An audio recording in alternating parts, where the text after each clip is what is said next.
경제학자들이 미래를 예측할 때 무슨 수정 구술이라도 보는 걸까요?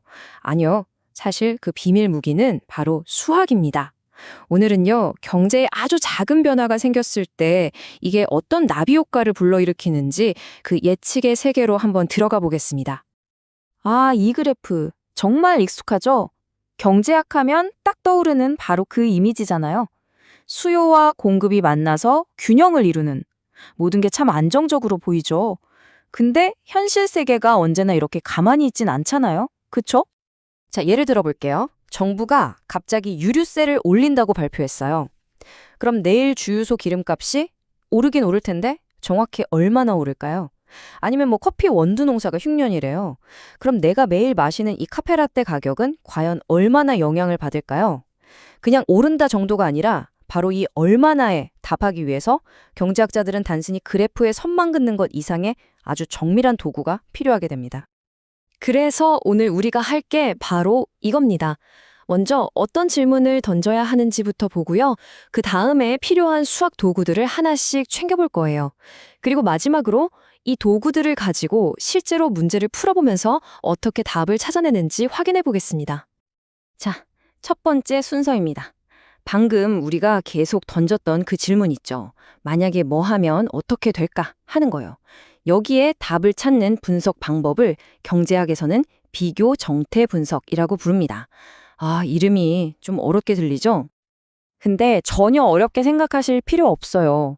이름 그대로 그냥 비교하는 거거든요. 이렇게 생각해 보세요. 어떤 큰 사건이 일어나기 전에 경제 상태를 찰칵 사진으로 찍어둬요. 그리고 사건이 일어난 후에 바뀐 경제 상태를 또 찰칵 찍는 거죠.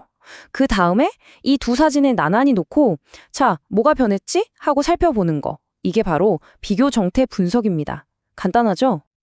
하지만 그냥 가격이 올랐네 하는 것만으로는 뭔가 부족하죠.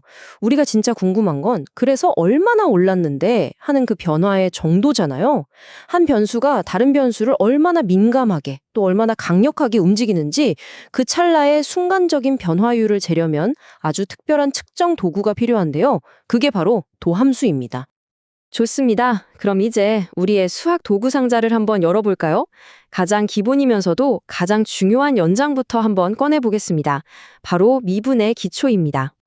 이 도함수라는 건요, 우리 경제 모델에 달린 속도계라고 생각하시면 이해가 정말 쉬워요. 지금 경제가 성장 중인지 아니면 후퇴 중인지 그 방향을 알려주고요. 또 얼마나 빠르게 성장하고 있는지 아니면 속도가 점점 줄어들고 있는 건 아닌지 그 속도까지 정확하게 알려주는 거죠. 자, 도함수를 구하는 가장 기본적인 규칙 두 가지예요. 먼저 왼쪽, 상수함수 규칙. 이건 아주 당연한 얘긴데요. 상수, 그러니까 그냥 숫자 5 같은 건 변하지 않잖아요? 그러니까 변화율은 당연히 0이겠죠? 그리고 오른쪽이 정말 중요한 멱함수 법칙인데요. 이건 앞으로 우리가 다룰 거의 모든 다항식 미분의 핵심 기술이라고 보시면 됩니다. 와, 뭔가 되게 복잡해 보이죠? 괜찮아요. 여기서 우리가 볼 건 딱 두 개입니다. 여기 y는 x의 세제곱이 어떻게 3x의 제곱으로 바뀌는지, 그리고 y는 x의 9제곱이 어떻게 9x의 8제곱으로 바뀌는지요. 방금 전에 봤던 그 멱함수 법칙 공식 있죠? 그게 그대로 적용되는 걸 보여주는 아주 좋은 예시라고 할 수 있습니다. 자, 이제 기본 연장 다루는 법은 익혔습니다. 그럼 이제 이 연장들을 조합해서 더 복잡하고 강력한 기계를 조립해 볼 차례예요. 왜냐하면 실제 경제는 변수 하나로만 움직이는 게 아니라 여러 변수들이 막 서로 얽혀서 돌아가니까요. 예를 들어서 우리 경제 모델이 수익에서 비용을 빼는 것처럼 덧셈이나 뺄셈으로 연결되어 있다면, 혹은 가격에다 판매량을 곱하는 것처럼 곱셈으로 이루어져 있다면 어떨까요? 이럴 땐 각각의 상황에 맞는 조금 더 특별한 규칙들이 필요해집니다. 이 공식들 보세요. 지금 당장 이걸 다 외우실 필요는 전혀 없습니다. 중요한 건 딱 하나예요. 우리 경제 모델이 덧셈으로 되어 있든 곱셈이나 나눗셈으로 되어 있든 경제학자들은 어떤 복잡한 문제라도 잘게 쪼개서 분석할 수 있는 이미 검증된 방법들을 다 가지고 있다는 사실입니다. 좋습니다. 이제 필요한 연장들을 모두 챙겼습니다. 그럼 다시 우리가 처음 출발했던 곳으로 돌아가 보죠. 만약에 CBA 하면 어떻게 될까? 바로 이 질문이에요. 이제는 그냥 오를 것 같다 같은 어림짐작이 아니라 정말 정확한 숫자로 답을 찾아낼 시간입니다. 그 정확한 답을 찾기 위해서 우리는 딱 이 4가지 단계를 차근차근 밟아갈 겁니다. 먼저 시장 모델을 만들고 거기서 가격 방정식을 찾아내요. 그 다음 우리가 배운 미분을 사용하고 마지막으로 그 결과가 무슨 뜻인지 해석하는 거죠. 자, 첫 번째 단계입니다. 여기에 아주 간단한 시장 모델이 있어요. 보시는 것처럼 수요 방정식 QD와 공급 방정식 QS가 있죠. 시장에서 사려는 사람과 팔려는 사람의 수가 정확히 같아지는 지점, 바로 그 균형을 이루는 가격을 우리는 P스타라고 부를 거예요. 일단 이 P스타를 구하는 게 첫 번째 목표입니다. 이제 진짜 핵심 질문을 던져볼 시간이에요. 만약에요, 갑자기 사람들이 이 물건을 전보다 훨씬 더 좋아하게 됐다고 해보죠. 즉, 수요 방정식에 있는 저 A라는 변수가 커지는 거예요. 그러면 균형 가격인 P스타는 과연 얼마나, 어떻게 변할까요? 이 질문에 답을 하기 위해 우리가 지금까지 열심히 준비한 미분이라는 도구를 드디어 사용하는 겁니다. 그래서 미분을 딱 해봤더니 결과가 이렇게 나왔습니다. B 더하기 D분의 1. 여기서 B하고 D는 수요와 공급 곡선에서 나온 값들인데 경제학에서는 이게 항상 양수, 즉 플러스 값을 가져요. 자, 그럼 플러스랑 플러스를 더한 것 분의 1이니까 이 전체 값은 당연히 0보다 크겠죠? 바로 이거예요. 이 결과가 양수, 즉 플러스라는 게 모든 걸 말해줍니다. A가 증가하면 P스타도 똑같이 증가한다는 뜻이거든요. 다시 말해서 사람들이 어떤 물건을 더 많이 찾으면 가격이 오른다는 우리의 상식적인 직관이 수학으로 완벽하게 증명되는 순간인 거죠. 우리가 예측에 성공한 겁니다.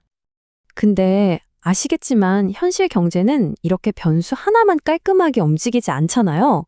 사람들의 소득도 변하고 새로운 기술도 나오고 경쟁사 가격도 바뀌고 모든 게 동시에 움직이죠.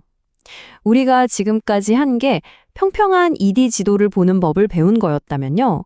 이제는 입체적인 3D 세계로 나아갈 준비를 해야 합니다. 이제는 이런 단순한 선이 아니라 이런 입체적인 지형을 한번 상상해 보세요. 이쪽 축은 투입된 노동력, 저쪽 축은 투입된 자본, 그리고 이 지형의 높이가 바로 생산량인 거예요. 그러니까 노동자를 몇 명 쓰고 기계를 몇 대 돌리느냐에 따라서 생산량이라는 이 산의 높이가 막 달라지는 거죠. 그럼 이렇게 복잡한 지형은 대체 어떻게 분석할까요? 이럴 때 경제학자들은 편도함수라는 아주 똑똑한 방법을 씁니다. 이게 뭐냐면요. 다른 모든 변수들은 일단 얼음하고 딱 멈춰놓는 거예요. 그리고 딱 하나의 변수만 살짝 움직여보는 거죠. 예를 들면 공장의 기계수는 그대로 둔 채로 직원만 딱 1명 더 뽑았을 때 생산량이 얼마나 늘어나는지 보는 겁니다. 자, 그럼 오늘 내용을 한번 정리해 볼까요? 우리는 만약에 C하면 어떻게 될까라는 아주 단순한 호기심에서 시작했어요. 그리고 미분이라는 강력한 도구를 써서 그 변화의 순간을 정확히 포착했죠. 그리고 마침내 비교정태 분석으로 경제의 움직임을 예측하는 데 성공했습니다. 심지어 이 원리는 더 복잡한 다차원 모델로까지 확장될 수 있다는 것도 확인했고요. 결국 경제학이라는 건요, 이 복잡한 세상을 어떻게든 이해해 보려는 시도잖아요. 그리고 미분은 그 세상이 말하는 변화라는 언어를 해독하는 도구였던 셈이죠. 그렇다면 마지막으로 이런 질문을 한번 던져볼 수 있지 않을까요? 우리가 경제시장 말고 기후변화나 어떤 사회 현상처럼 정말로 이해하고 싶은 또 다른 복잡한 시스템이 있다면 과연 우리는 그 시스템의 변화의 언어를 어떻게 측정하고 또 예측해낼 수 있을까요?